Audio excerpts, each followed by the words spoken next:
अर्जुन आपसे एक प्रश्न पूछने वाले हैं और कृष्ण से पूछेंगे। इससे पहले थोड़ी बात हुई कर्मण्येवाधिकारस्ते मा फलेषु कदाचन, वो आपने एपिसोड देखा होगा कि कर्म करो फल की इच्छा मत करो। बड़ा पॉपुलर श्लोक है ये भगवद गीता का, ये पिछला एपिसोड था। लेकिन अर्जुन ये बात सोचते सोचते अब सोचने लगे कि इतने इंटेलिजेंट लोग होते कौन हैं जो भगवद गीता को अप्लाई कर लेंगे। कहां मिलते हैं, कहां से आते हैं, कौन होते हैं ये, कैसे लोग होते हैं ये। तो अर्जुन के मन में प्रश्न आ गया कि भगवान आप ही से पूछ लेता हूं। दूसरे अध्याय का 54वां श्लोक, मेरे पीछे जरा श्लोक दोहराइए। अर्जुन उवाच स्थित प्रज्ञ सका भाषा समाधिस्थस्य केशवा स्थित धी किम प्रभाषेत किम आसीत व्रजेत किम।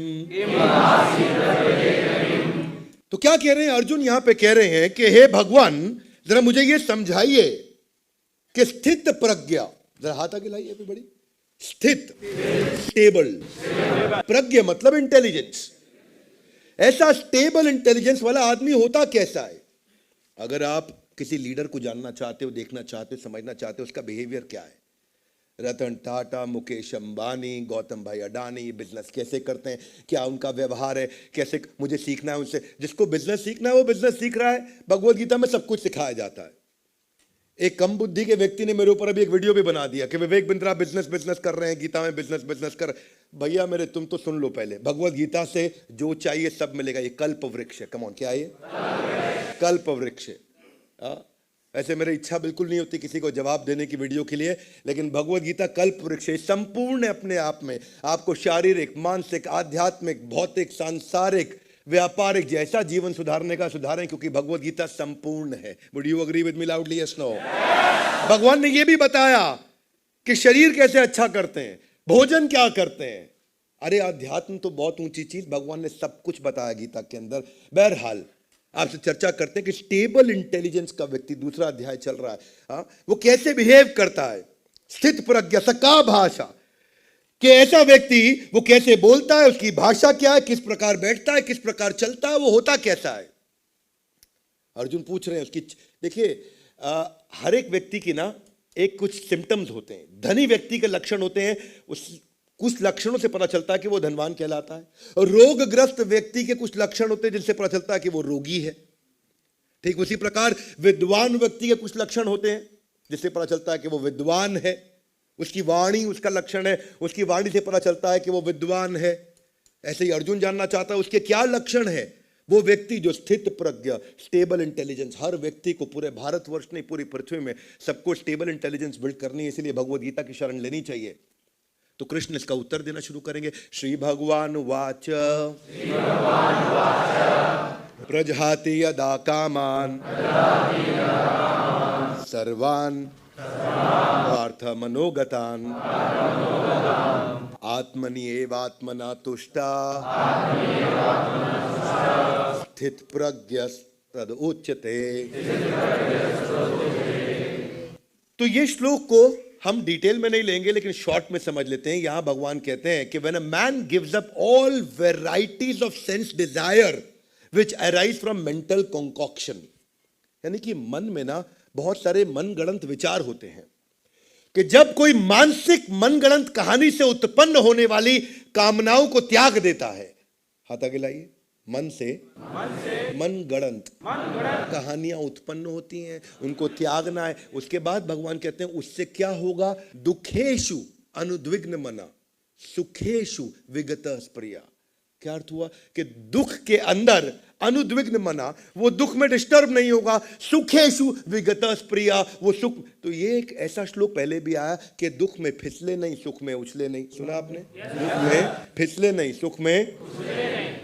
इसमें एक और नई बात भगवान ने ऐड करी। वो क्या बोला? वीतराग भय क्रोध स्थित धी मुनिरुच्यते। कि वीतराग, यहां से शुरू करेंगे, सुनना। वीतराग, राग मतलब अटैचमेंट, वीत मतलब फ्री फ्रॉम अटैचमेंट। जिसको अटैचमेंट नहीं है उसको दो रिजल्ट मिलते हैं। वो भय और क्रोध उसको नहीं आ सकता, और ऐसा व्यक्ति स्थित धी मुनिरुच्यते, कि ऐसा मुनि वो स्थित धी, धी मतलब इंटेलिजेंस, प्रज्ञा और धी एक ही अर्थ है। स्थित धी, किसका स्थित धी? जो कि फ्री फ्रॉम अटैचमेंट है। इसको थोड़ा और आसानी से समझते हैं। इसको ऐसे समझो, मिल गया तो खोने का डर, नहीं मिला तो anger. One more time, come on everybody. मिल गया तो नहीं मिला तो एंगर। गुस्सा कब आता है? जब मेरी बात नहीं मानी गई। डर कब लगता है? जो मेरे पास है मेरे हाथ से छिन जाए। मिल गया तो खोने का डर, नहीं मिला तो एंगर। तो ये भगवान ने दो चीजें बताई कि जो स्टेबल इंटेलिजेंस का आदमी उसको डर नहीं लगता। डरता कौन है? अनस्टेबल इंटेलिजेंस का आदमी। भय किसको आता है? अनस्टेबल इंटेलिजेंस का आदमी। तो ये उसके बिहेवियर का एक लक्षण है कि जिसका स्टेबल इंटेलिजेंस होगा, जो वीतराग, वीतराग मतलब जिसको अटैचमेंट नहीं होगा, उसको डर नहीं लगता। एक बार की बात थी, एक राजा जो अपनी पूरी की पूरी साम्राज्य के साथ इतना अटैच थे, इतना अटैच थे, इतना अटैच थे कि वो जीते चले जा रहे, और वो राजा के उनके साम्राज्य से एक बहुत बड़े गुरु निकलने वाले थे। पता लगा वो गुरु आ रहे हैं, आ रहे हैं, आ रहे हैं। वो दिन आ गया जिस दिन वो गुरु पहुंच गए।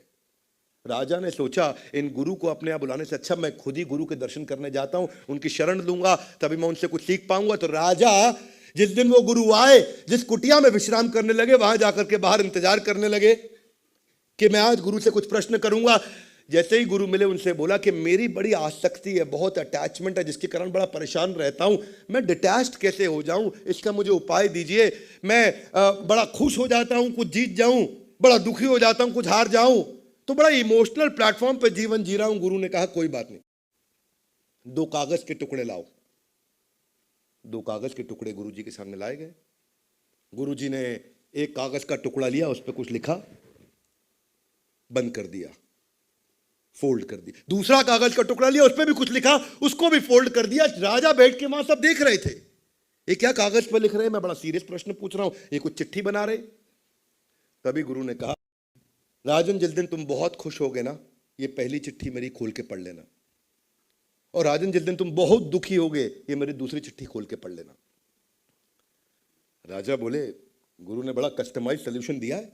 दोनों चिट्ठी बड़ी संभाली, बड़े बड़े एनवलप बनाए, खुश होने के ऊपर लेबल लिख दिया, ये खुशी वाली चिट्ठी है, दुखी पे दुखी का लेबल लिख दिया, दुख वाली चिट्ठी लेके राजा निकल पड़े। जब अपने साम्राज्य में वापस लौटे, कुछ दिन, महीने, हफ्ते बढ़िया बीते। एक दिन अचानक ऐसा हुआ कि उनका रथी, रथी के ऊपर होता है अधिरथी, उसके ऊपर होता है महारथी। तो रथी बड़ा छोटा यूनिट होता है, किसी दिन समझाऊंगा रथी, अतिरथी, महारथी में क्या अंतर। उनका एक रथी पड़ोस के एक साम्राज्य को जीत लाया।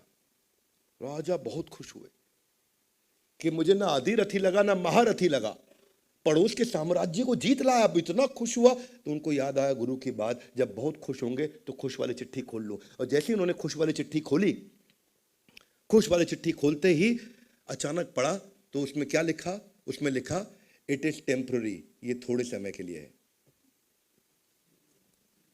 राजा हैरान, मैं तो साम्राज्य जीता, गुरु ने कहा इट इज टेम्पररी, ये थोड़े समय के लिए। कोई बात नहीं, कुछ दिन, हफ्ते, महीने बीते, और एक समय ऐसा आया कि वो जो साम्राज्य हारा, उन्होंने कुछ लोगों की सेना और बाजू के साम्राज्य जोड़े, इनको चुनौती दी। इस बार इनके रथी, अधिरथी, महारथी सारे के सारे चले गए युद्ध करने, और फिर भी हार गए। राजा बहुत दुखी हुआ, बोला गुरु जी ने कहा था टेम्पररी, वही हुआ, ये थोड़े समय के लिए निकल गया मेरे हाथ से। अब तो रथी भी गया, अतिरथी भी गया, महारथी भी गया, फिर भी हार गए। उन्होंने कहा चलो अब दूसरी चिट्ठी खोलते हैं। दुखी होने पर दूसरी चिट्ठी खोली, और जैसे ही दूसरी चिट्ठी खोली, राजा हैरान हो गए। दूसरी चिट्ठी में लिखा था इट इज टेम्पररी, ये थोड़े समय के लिए है। तब उनको ये समझ में आया कि ये सब कुछ टेम्पररी है, और वहां से मुझे अपनी अटैचमेंट को तोड़ के वापस लेकर के आना है। हमारे पास जीवन में शास्त्र बताते हैं 3 प्रकार के दुख होते हैं। एक होता है आदि दैविक, दूसरा होता है आदि भौतिक, और तीसरा होता है आध्यात्मिक। जरा हाथ ऊपर लाइए। आदि दैविक यूनिवर्स देता है, आदि भौतिक सामने वाला देता है, आध्यात्मिक वो मेरा मन मुझे खुद ही देता है। 3 प्रकार के दुख होते हैं संसार में। एक प्रकार का दुख क्या होता है? आदिदैविक, जो दैविक शक्तियों के द्वारा, जो मेरे से कंट्रोल से बाहर है, जिनका मैं कुछ नहीं कर सकता। सड़क में, रास्ते में एक्सीडेंट हो गया, ट्रैफिक जैम हो गया, या कोई बहुत ज्यादा गर्मी हो गई, बहुत सर्दी हो गई, अर्थक्वेक आ गया, तो ये सब क्या है? आदिदैविक। ये मेरे हाथ में। आदि भौतिक, जो सामने वाला मेरे को दुखी करता है, मेरे बारे में आप शब्द बोलता है, वो आदि भौतिक है, लेकिन मैं दुखी हो जाता हूं, वो आध्यात्मिक है, वो मेरे हाथ में। 3 प्रकार के दुख होते हैं। भगवान ने क्या बताया कि आपको कमल से सीखना चाहिए, जो कीचड़ के बीच में परमानेंट रहता है। और कमल ही एक ऐसा फूल है कि कीचड़ के बीच में रहने में, पानी के बीच में जीवन भर रहने में, उस पर पानी की एक बूंद टिकती नहीं है, उस पर पानी की बूंद तुरंत नीचे गिर जाती है। क्या अर्थ हुआ इसका? इसको ऐसे समझते हैं कि भगवान राम को जब वनवास दिया गया, भगवान राम को जब वनवास दिया गया, तो कब दिया वनवास? टाइमिंग पे ध्यान देना, टाइमिंग पे ध्यान देना। ठीक उसी दिन उन्होंने वनवास अनाउंस कर दिया गया, उससे पिछली रात चर्चा करके, जिस दिन ही was about to get crowned as the king. जब उनका राज्य अभिषेक होना था, राज्य अभिषेक से जस्ट पहले उनको बोल दिया गया, अयोध्या से उनकी बहुत अटैचमेंट थी, पर राजसी सुख से उनकी अटैचमेंट नहीं थी। और दूसरे सेकंड उन्होंने 4 शब्द कहे। कितने शब्द? 4। अंग्रेजी में कहें तो 3 शब्द, हिंदी में कहें 4 शब्द। आप इतने गहरे हैं 4 शब्द ये। जब उनको बताया गया कि अब तुमको वनवास दिया जा रहा है और तुम्हारे छोटे भाई भरत को साम्राज्य दे दिया जाएगा, तो उन्होंने 4 शब्द कहे, बस इतनी सी बात। क्या 4 शब्द? बस इतनी सी बात। अंग्रेजी में इज दैट ऑल?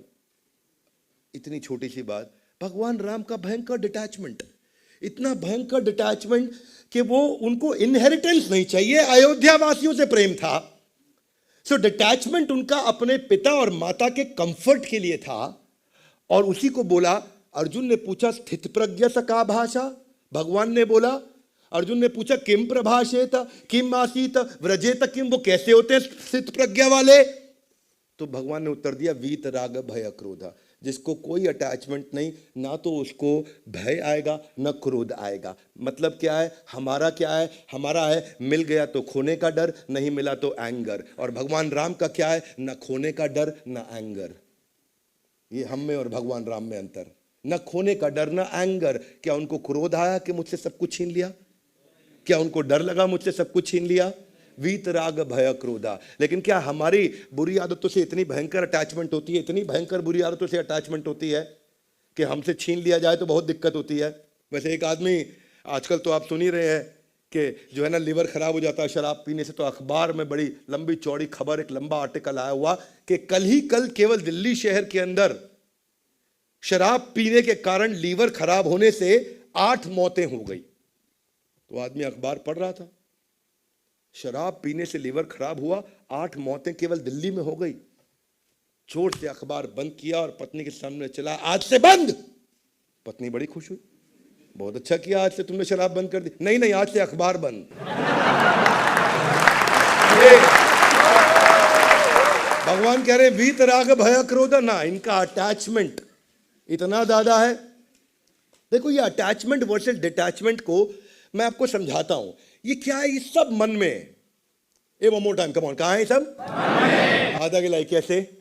देखिए, ऐसे मन में है कि एक बहुत धनी व्यक्ति था, वो अत्यंत धनी, और उसका जो घर था वो इतना सुंदर घर बना, इतना महल जैसा घर बना कि पूरे शहर में ऐसा घर किसी का नहीं। विजुअलाइज करो, सुंदर सुंदर बाग बगीचे, बड़े बड़े दरवाजे, अंदर खुलने पे drawing room, double triple height का रूफ, महल जैसा घर बना है। और सब सोचते थे कि अपना पैसा लगा करके हम इतना बढ़िया घर बना नहीं पाएंगे। उसको बोलते थे आप पैसा बताओ, आपसे ले लेंगे आपका घर। वो अपना घर बेचता नहीं था, उसने बहुत मन से बनाया था अपना घर, बड़ा प्रेम से बनाया घर अपना। रियल एस्टेट वाले समझ सकते हैं, जब कोई दिल से अपना घर बनाता है ना, वो उसमें कितना समय लग जाता है, कितने साल लग जाते हैं। कारपेंटर अंदर घुसता है, ऐसा लगता है अगले जीवन में बाहर निकलेगा। बड़ा अच्छा घर बनाया।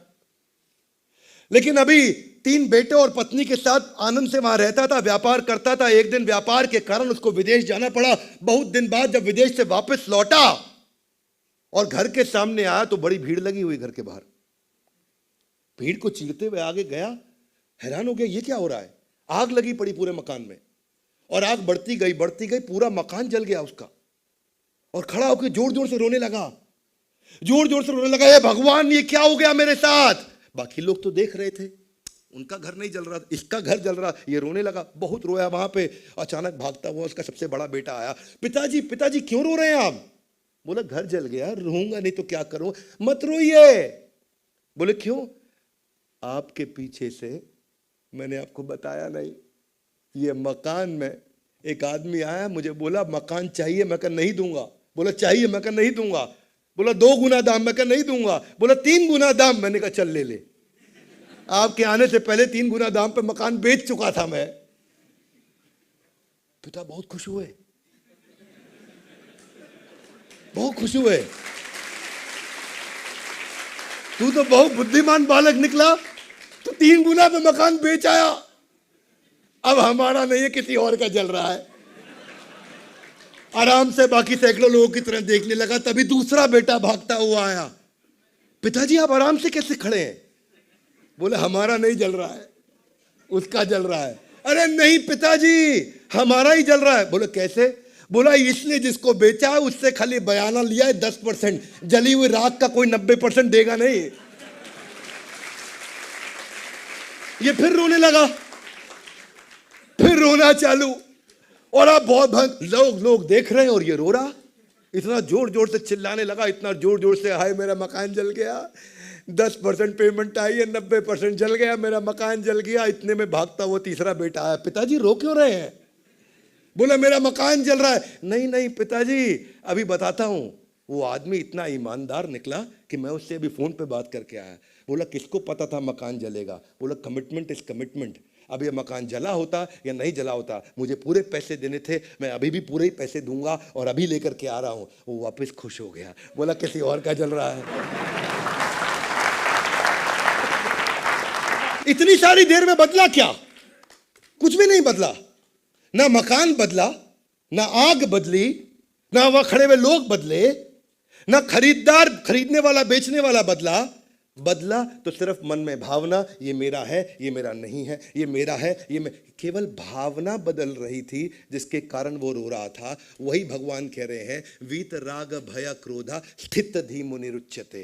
ये जो अगर भगवत गीता पढ़ लेगा तो जिंदगी से भय नाम की कोई चीज कंप्लीटली समाप्त हो चुकी होगी। कैसे एक इंसान फियरलेस बन जाता है, कैसे इंसान पावरफुल बनता है। ये आदमी आग अपने मकान जलने पे कभी रो रहा, कभी हंस रहा, कभी रो रहा। दूसरी तरफ महाराज जनक की कहानी सुनाता हूं। महाराज जनक अपने गुरु यज्ञवल्क्य के पास बैठे हुए थे और महाराज जनक मिथिला नरेश थे, मिथिला के राजा थे और उनको इतना शक्तिशाली, ईमानदार और ऐसा एक इंटेग्रिटी वाला राजा माना जाता था। वो गुरु की शरण में बैठे हुए और तभी कोई आया, वहां सिपाही भागता हुआ और बोला महाराज, महाराज की जय हो, एक बुरी खबर लाया हूं। बोले कहो। महाराज आपका पूरा महल जल गया है, मिथिला नरेश आपका पूरा महल जल गया है। और वो क्या जवाब में बोलते हैं, कहते हैं मिथिलायम प्रदग्धायम नाम किंचित प्रणश्यति। पूरा मिथिला का महल जलने पे भी मैं इतना सभी कुछ नहीं खोया। Nothing do I lose even though my palace में बी कंज्यूम टू एशेस। हाँ, और फिर भगवान कृष्ण इनकी तारीफ कर रहे हैं। तीसरे अध्याय के 20वें श्लोक के अंदर भगवत गीता में एक ही राजा का नाम लिया, वो महाराज जनक का नाम लिया। क्यों? क्योंकि वो क्या कहते हैं कि जब मैं अपनी गुरु की शरण में बैठा हूं तो मुझे तीनों लोकों का सुख अपने आप मिल जाएगा। इसको बोलते हैं कंप्लीटली फ्री फ्रॉम डिटैचमेंट। वीत राग भय क्रोधा। मिल गया तो खोने का डर, नहीं मिला तो एंगर। और दूसरी तरफ महाराज जनक, ना खोने का डर ना ही एंगर। भगवत गीता में यही अपना सब कुछ मान लिया, परंतु और इतना भक्ति करने लगी, इतनी अनन्य। अनन्य का अर्थ होता है ना कोई अन्य, ना कोई, इसको बोलते हैं अनन्य भक्ति, ना कोई अन्य। ऐसा नहीं अलग अलग शेल्टर ले रहे हैं। हम ओटीटी प्लेटफॉर्म्स की शेल्टर लेते, मीराबाई केवल कृष्ण की शेल्टर लेती। लेकिन जैसे जैसे वो बड़ी हुई, उनकी इच्छा के विरुद्ध शिशोदिया वंश के महाराज भोजराज से उनका विवाह कर दिया गया। वो चाहती नहीं थी, क्योंकि अपने मन ही मन पति कृष्ण को मान चुकी थी। अब शिशोदिया वंश के महाराज भोजराज जब उनके नजदीक आने लगे तो श्रीमती मीराबाई उनको रोकते, मना करे। उनके लाख प्रयासों के बाद भी इन्होंने अपने शरीर को छूने नहीं दिया। श्रीमती मीराबाई इतनी प्रेम में विलीन थी, इतनी प्रेम में विलीन थी, इन्होंने बहुत प्रयास किए उनके नजदीक जाने के, ये उनको दूर कर देती। वो भी शिशोदिया वंश के राजा। और धीरे धीरे न केवल बुरा माने, बल्कि बात इतनी खराब हो गई, इतनी खराब हो गई कि उनको लगा कि अगर तू मेरी नहीं तो तू किसी की नहीं। और जब यह बात हो गई तो किसी की नहीं, तो उन्होंने बड़ी यातनाएं दी। उन्हें कीलों के बड़े बड़े शैया पे लेटा दिया, वो फूलों की शैया बन गई। छत से ऊंची नीचे धक्का दे दिया तो ऐसा फूलों का गद्दा बन गया जिस पे वो गिरी। जब उनको फूलों की टोकरी के अंदर बड़ा कोबरा सांप भेजा तो वो भगवान कृष्ण की मूर्ति में फूलों से लिपटे हुए परिवर्तित हो गया। जहर का प्याला पिलाया तो वो अमृत बन गया। इनको तो डर नहीं, श्रीमती मीराबाई को। और सिसोदिया वंश के महाराज को देख करके इतनी हैरानी हुई, उनका वैराग्य देख के इतनी हैरानी हुई कि उन्होंने उसके बाद उनका भी हृदय परिवर्तित हो गया और आजीवन उनको अपना मित्र मान लिया और आजीवन मित्र मान करके ही जीवन चला। ये थी श्रीमती मीराबाई, न खोने का डर न एंगर। हाँ, ये अर्जुन ने जब प्रश्न पूछा हाँ कि स्थित प्रज्ञा से का भाषा, तो कृष्ण ने जवाब दिया वीत राग भय क्रोध स्थित धी मुनि रुच्यते। यहाँ बात खत्म नहीं हुई, ये आगे भी चलेगा, अगले श्लोकों में भी आएगा। भगवान शिव के साथ में भी ये कथा आती है, जब जिस समय हलाहल का उत्पन्न हुआ था 14 रत्नों में से। कहां पे हुआ था ये? जब क्या किया गया था? समुद्र मंथन में 14 रत्न है, उनमें से एक था हलाहल यानी कि विष। और जब विष बाहर आया इतनी लपटे और इतनी आग निकली उस विष में से, इतनी आग निकली कि एक तरफ देव एक तरफ दानव सब जलने लगे। और सबने भगवान शिव से प्रार्थना करी, दानवों ने भी करी, देवताओं ने भी करी, सुर असुर सबने प्रार्थना करी, प्रभु आप आइए। और भगवान शिव ने आकर के उस जहर को अपने कंठ में धारण कर लिया। यहां तक सबको पता है। देवताओं ने जब उनको धन्यवाद किया, बोला आपने बहुत बड़ा काम कर दिया हमारे लिए। बोला मैंने कुछ खास नहीं किया, I didn't do anything great, it was easy to digest this poison. इस पॉइजन को डाइजेस्ट करना आसान है, परंतु इस पृथ्वी के जीवन में जो अनुभव करने से जो विष सामने आता है और किसका? भय और क्रोध का, उसको डाइजेस्ट करना असंभव है। और उसी को भगवान कृष्ण ने भगवत गीता में बताया। जो भगवान शिव ने करके दिखाया उसको भगवान ने एक्शन में बताया। इसलिए हम बोलते हैं come on Gita in now everybody, come on Gita in. ये इस संसार में भी आपको ऐसे बहुत लोग मिलेंगे। ये केवल ऐसा नहीं देवी देवताओं की कथा सुना रहा। थॉमस एल्वा एडिसन के बारे में सब जानते हैं। 1914 की बात थी, उनकी सबसे बड़ी फैक्ट्री न्यू जर्सी में आग लग गई और आग इतनी भयंकर लगी सब धू धू के जलने लगा। एडिसन बाहर खड़े होकर हंसने लगे जोर से, अपने बेटे को बोले तुमने ऐसी आग देखी है? बोला नहीं देखी। बोला नहीं देखी ना? बोला नहीं देखी। सबको इकट्ठा करके लाओ, अपनी माँ को और अपने दोस्तों को, उनको भी दिखाओ मैंने भी ऐसी आग नहीं देखी। बोला पिताजी आप खुश हो रहे हैं? बोला हाँ खुश हो रहा हूँ, क्योंकि हमारी सारी गलतियां यहाँ जल के बर्बाद हो जाएंगी। बेटा हैरान हो गया, सारी गलतियां जल के बर्बाद हो जाएंगी। और वही इतना बेटा कंफ्यूज था। और वही उन्होंने आग लगने के बाद जब जाकर के न्यूयॉर्क टाइम्स को इंटरव्यू दिया तो बोला मेरी गलतियां जली हैं, फैक्ट्री नहीं जली है, फैक्ट्री यहाँ पे है। मुझे इस सब गलतियां जलने से थोड़ी डर लगे, गलती जलने से मैं खुश हो रहा हूँ। और अगले 2 साल के अंदर $1 मिलियन वाली कंपनी को उन्होंने $10 मिलियन 2 साल में कन्वर्ट कर दिया, क्योंकि उन्होंने वादा किया था आग बुझते ही मलबा हटा के मैं वापस जुट जाऊंगा। ये है वीत राग भय क्रोध, न खोने का डर और न एंगर। जो डिटैच्ड व्यक्ति है ना, वो संसारी हो या देवी लोक से आ रहा हो, उसको किसी का डर नहीं। ये आदमी डरता तभी है जब उसको अटैचमेंट होता है। वही गौतम बुद्ध ने भी बताया कि अटैचमेंट ही सब चीज़ों का कारण है, इन सारे दुखों का कारण है। और अगर ये सीरीज में चलेगा भी, आगे भी भगवान और बताएंगे कि स्थित प्रज्ञा सका भाषा। इसीलिए गीता इन एक्शन के सारे एपिसोड देखिए, अपने बच्चों को दिखाइए, अपने मित्रों को दिखाइए गीता इन एक्शन। ये हमारा एक ऐसा प्रयास है जहाँ पे हम आपको ये वो सारे के सारे गुण जो भगवान कृष्ण ने बताए हैं, अमानित्वम, अदम्बित्वम, अहिंसम, शांतिरार्जवम, वो सारे के सारे गुण व्यक्ति विकसित कर सकता है और जीवन के हर हिस्से में अपनी सफलता को प्राप्त कर सकता है। न केवल आध्यात्मिक जीवन पर लोग, बल्कि इस लोक को भी सुखी बना सकता है। गीता इन एक्शन के सारे एपिसोड्स को देखने के लिए, इस वीडियो को पूरा समझने के लिए, वीत राग भय क्रोधा स्थित धी मुनि रुच्यते, स्टेबल इंटेलिजेंस सबको चाहिए। हमारे साथ जुड़े रहने के लिए आप सबका हृदय की गहराई से प्रेम पूर्वक बहुत बहुत धन्यवाद। ग्रंथराज श्रीमद् भगवद गीता की